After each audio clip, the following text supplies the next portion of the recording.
Friends, ఈరోజు వచ్చేసి మనం బ్లౌజ్ యొక్క ఆది బ్లౌజ్తో ఈ వచ్చేసి పలక మెడ అనమాట. అంటే ఇప్పుడు మనం ఏంటి ఈ ఆది బ్లౌజ్తో పలక మెడ కరెక్ట్గా ఎలా చేయాలి అనే దాని గురించి చక్కగా వివరిస్తాను చూడండి. కొంతమందికి ఏంటంటే పలక మెడకి చేసేటప్పుడు ఇలా పార్సకపోవడము లేకపోతే ఏదో ఒక తేడా వస్తుంది. పలక మెడే కాదండి, డిజైన్ మెడలు మనం ఎలా ఎంత లోతు పెట్టుకుంటే బాగుంటాయి, ఎలా చేయాలి అనే దాని గురించి ఈ వీడియో మీకు చక్కగా వివరిస్తాను. చక్కగా చూడండి, ఓకేనా? అయితే ఇప్పుడు ఫస్ట్ ఆఫ్ ఆల్ మనం ఏం చేద్దామంటే ఈ నడుము సైజ్ ప్రకారమే ఈ యొక్క డ్రాయింగ్ అనేది వేద్దాం. కింద హెచ్ తగ్గింపులు ఏమైనా ఉన్నా తీసేసుకుందాం. ఇలా చూడండి, ఇలా తీసేసుకుందాం. ఇది చిన్నపాటి టైలర్దండి ఈ కటింగ్. ఓ టైలర్నే నాకు ఇప్పుడు నా బ్యాక్ పెయిన్ వచ్చింది, మీరు కొంచెం మంచిగా కుట్టండి అని చెప్పేసి ఇచ్చారు. మంచిగా కుట్టే వాళ్ళదైనా మనం కుట్టొచ్చు, అసలు కుట్టడం రాకుండా ఉన్న వాళ్ళదైనా కుట్టొచ్చు. కానీ అటు ఇటు పని ఆగిపోయిన వాళ్ళదైతే మనం కుట్టలేము, ఏ టైలర్ అయినా. ఎందుకంటే వాళ్ళు తొడిగేదానికన్నా వంకలు పెట్టడమే ఎక్కువ ఉంటుంది. వాళ్ళు కుట్టుకున్న దాంట్లో ఎన్ని లోపాలు ఉన్నా తప్పులేదులే, కానీ వేరే టైలర్ కుట్టిన దాంట్లో 10 లోపాలు దేవలాడతారనమాట. ఇలాంటివి కుట్టేటప్పుడే మన మైండ్, మన మనసు, ఫోకస్ మొత్తం బ్లౌజ్ మీద పెట్టి చాలా చక్కగా చేయాలి. ఎందుకంటే బదలాం కావాలన్నా, ఫేమస్ కావాలన్నా ఇలాంటి వాళ్ళ బ్లౌజులు కుట్టినప్పుడే మనం అవుతాం అనమాట. చాలా జాగ్రత్తగా, చాలా చక్కగా మైండ్ అనేది దీని మీద పెట్టి చేద్దాం, ఓకేనా? ఇప్పుడు చూడండి, ఈ యొక్క కప్పు పొడవు అనేది నేను కింద కూడా ఖర్చు వదిలేసాను, పైన కూడా ఖర్చు వదిలేసి చక్కగా ఇలా ఒక గీత అనేది గీసేసాను.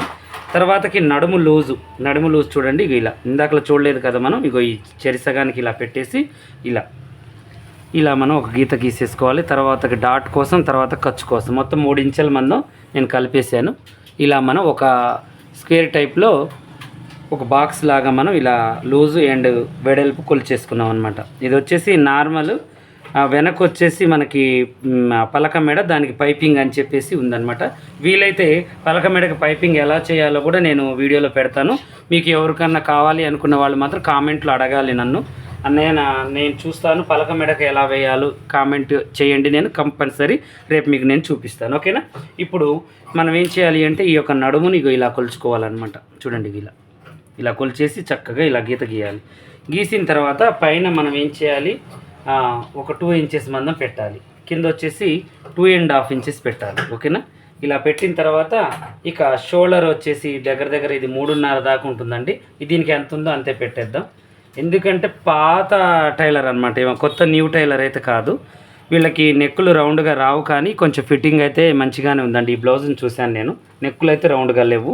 ఇక మనం నెక్కులు పర్ఫెక్ట్ చేసుకుని మిగతా కటింగ్ అంతా ఆమె ఎలా చేసిందో అలాగే చేసేద్దాం, ఓకేనా? కొంచెం నెక్కులు ఒకటి మార్పులు చేసేసుకుందాం. ఇప్పుడు ఈ పలక అనేది ఇప్పుడు ఎలా అయితే గీసానో అలాగే చేసుకోవాలి.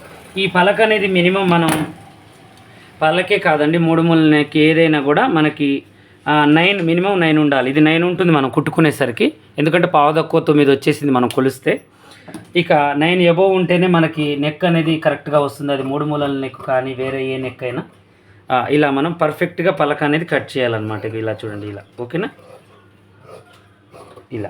ఇలా చేసేసి ఇక ఇది కూడా కరెక్ట్గా ఇలా చేసేసుకోవాలి.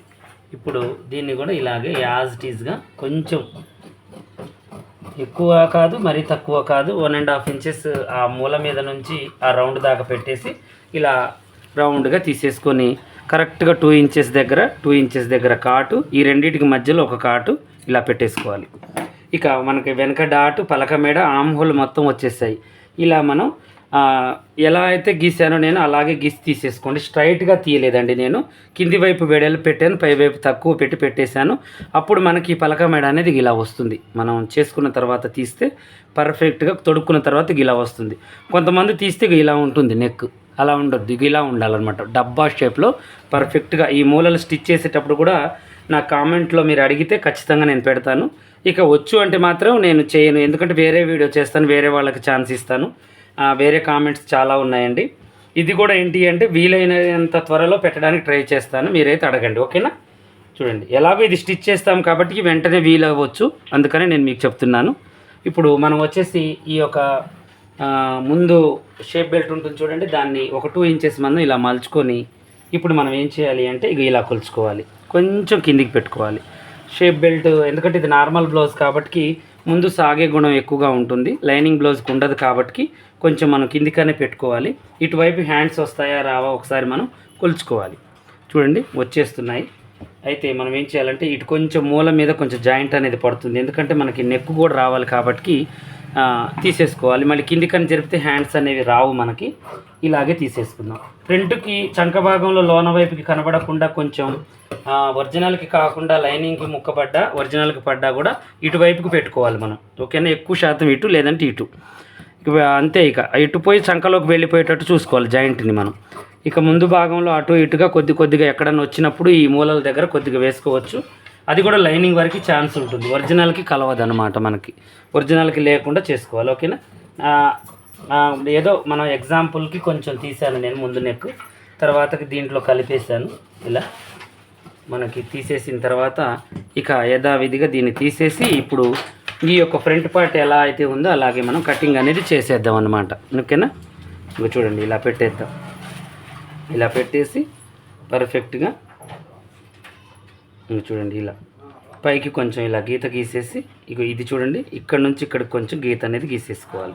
ఇప్పుడు ముందు నెక్ అయినా వెనక నెక్ అయినా మనకి కొంచెం వెనక నెక్ అయినా మనకి కరెక్ట్గా ఉండేటట్టుగా మనం చెక్ చేసుకోవాలన్నమాట. ఇప్పుడు చూడండి ఇలా ఇలా ఇలా తీసుకోవాలి. కొంచెం ఈ చంక భాగంలో కొద్దిగా లోనకని ఇలా తీసేసుకోవాలి. తర్వాతకు వచ్చేసి ఇది కూడా మనం రౌండ్గా వచ్చేటట్టు తీసుకోవాలి. ఆ నెక్కుకి అయితే రౌండ్ లేదండి, వెడల్పు తీయలేదు, కోసరగా వస్తుంది ఆ నెక్కు. దీన్ని మాత్రం మనం కరెక్ట్గా ఇలా తీసుకోవాలి. ఇలా కట్ చేసి 3 భాగాలు చేసి ఇదొకటి, ఇది 3 భాగాలు చేసి ఇక్కడ కాటు, తర్వాతకి మెడ జారకుండా కొంచెం ఇలా తీసేసుకోవాలి. ప్లస్ ఇంకోటి ఏంటి అంటే బ్యాక్ ఫ్రంట్ పార్ట్లో ఇవి ముఖ్యమైనవి. నేను చెప్పిన 4 పాయింట్స్ కూడా చాలా ముఖ్యమైనవి. ఇవి రెగ్యులర్గా ప్రతి ఒక్కరికి మనం చేయాలన్నమాట. ఓకేనా? ఈ ఫ్రంట్ పార్ట్ కూడా మనకు వచ్చేసింది. నెక్స్ట్ వచ్చేసి ఇప్పుడు హ్యాండ్స్ కటింగ్ చేస్తున్నాను. ఈ హ్యాండ్స్ కూడా చూడండి ఇలా పెట్టేసి ఈజీగా కటింగ్ చేసేసుకోవాలన్నమాట. ఇలా పెట్టేశాను. ఇలా పెట్టేసి ఇక వీళ్ళు హ్యాండ్స్ మిషన్తోనే కాజాలు వేశారండి. చూడండి అప్పుడు కుట్టు అనమాట, ఇప్పుడు ఇది కాదు. చేతి పని అనేది మనం చేతులతో చేసి కాజాలు ఉక్సులు చేతులతోనే పెట్టుకోవాలండి. మ్యాక్సిమం అలా పెడితేనే నీట్గా ఉంటుంది. పైపింగ్ కాబట్టి కొంచెమే పెట్టాను ఖర్చు. ఇక్కడ కూడా పైన ఖర్చు లూజ్ కొలుచుకోవాలి. తర్వాతకి ఇది కూడా మనం కొలిచేసుకోవాలి కరెక్ట్గా. కొలుచుకున్న తర్వాత ఇప్పుడు మనం ఇది ఎలా అయితే ఉందో అలాగే పెట్టేసుకోవాలి. ఇప్పుడు ఇది దీంట్లో కలుపుకోవాలి. ఇక్కడ కరెక్ట్గా మనకి చంక పెలికలు అనేవి వస్తాయి. చాలామందికి కొన్ని కటింగ్స్ ఏం చూపిస్తారంటే మొత్తం కూడా జాయింట్ మొత్తం కూడా వెనక్కి పెడుతూ ఉంటారు. నేను అలా పెట్టను, 4 జాయింట్ పెడతాను. ఎందుకంటే ఇవి స్టిచ్చింగ్లోకి వెళ్ళిపోయేటట్టుగా పెట్టుకుంటాను అనమాట నేను ఎక్కువగా. ఎందుకంటే స్టిచ్చింగ్లోకి వెళ్ళిపోవాలి, ఇక్కడ జాయింట్ అనేది కనిపించద్దు, చేయి పైకి ఎత్తిన అన్నట్టుగా ఈ 4 జాయింట్లు కూడా లోన వైపుకి ఖర్చుల్లోకి వెళ్ళిపోయేటట్టుగా చూసుకుంటాను. ఓకేనా? ఇక ఒరిజినల్ కట్ చేసుకోవటమేనండి. షేప్ బెల్ట్ కానీ ఉక్సులు పట్టి కాజల పట్టి ఏదైనా కూడా మనం ఇక చక్కగా తర్వాతకి స్టిచ్ చేసేటప్పుడు చేసుకోవచ్చు.